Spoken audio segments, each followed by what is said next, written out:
You ever hit send on an important email and just wonder what happens next? Well, today, we're going on that journey with your message. We're going to follow it from that first spark of an idea all the way to becoming a company-wide action. You'll see how communication is truly the lifeblood of any organization. So let's be real, we've all been there, right? You have this amazing idea, you share it with everyone, and you get crickets. Or even worse, you get total confusion. How does that happen? Why do so many good, even brilliant ideas get completely lost in translation? I mean, think about this classic scenario. A manager asks for a quick update. Simple enough, right? But to her, that means a quick one-line email. To her team, it somehow translates to a full-blown presentation with charts and data, and suddenly you've got a 3-day panic on your hands.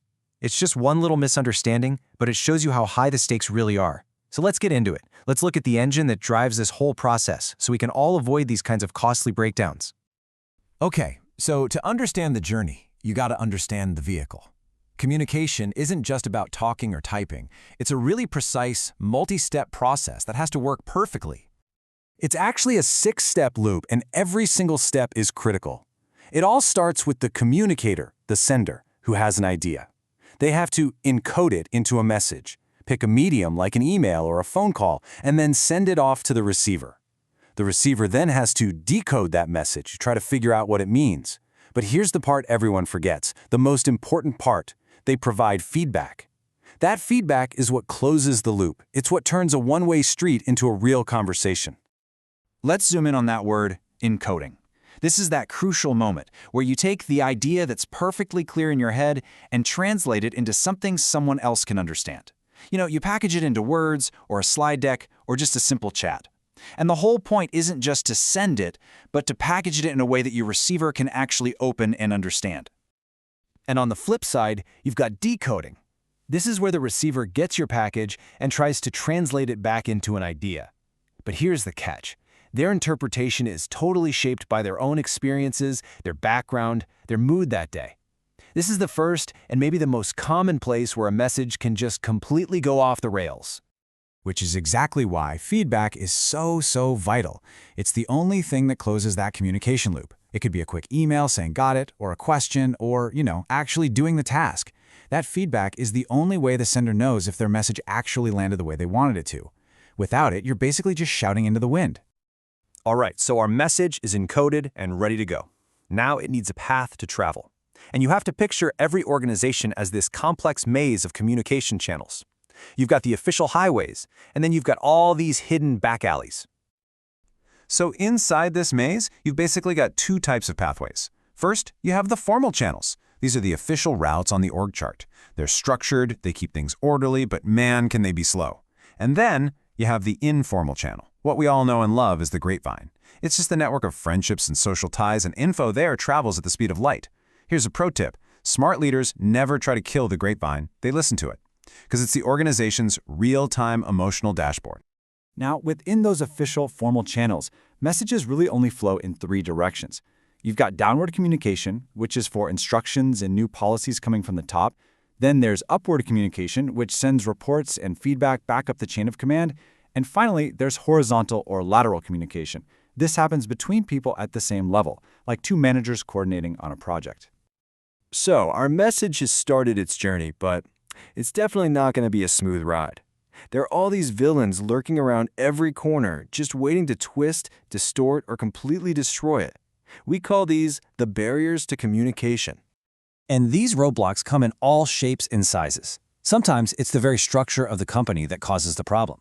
Sometimes it's the language we use. It can be a total trap. Status differences, physical distance, even just our own feelings can stop a message dead in its tracks. Oh, this is a classic example of what's called filtering. As a message travels up the chain of command, each person might change it just a little bit. They soften the bad news to protect themselves, so a project that's way behind schedule becomes one that's just navigating some complexities.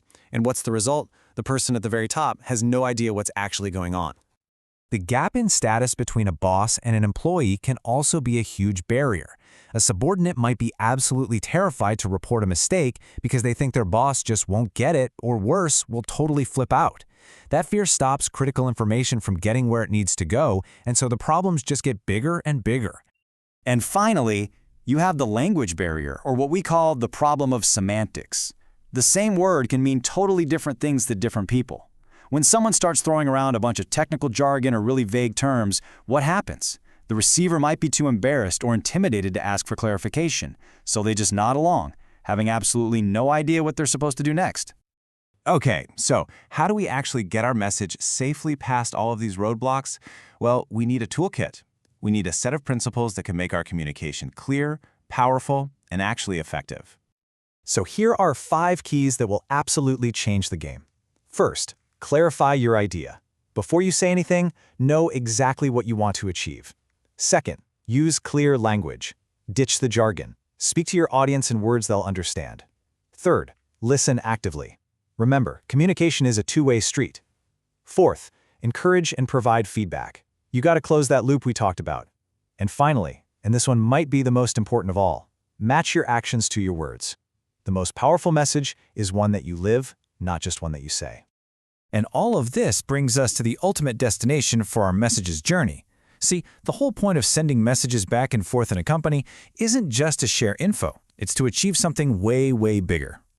And that bigger goal is coordination. It's the magic of getting all those different people and different teams to work together in a harmonious, unified way. It's about making sure that everyone is pulling in the same direction at the same time to get something done.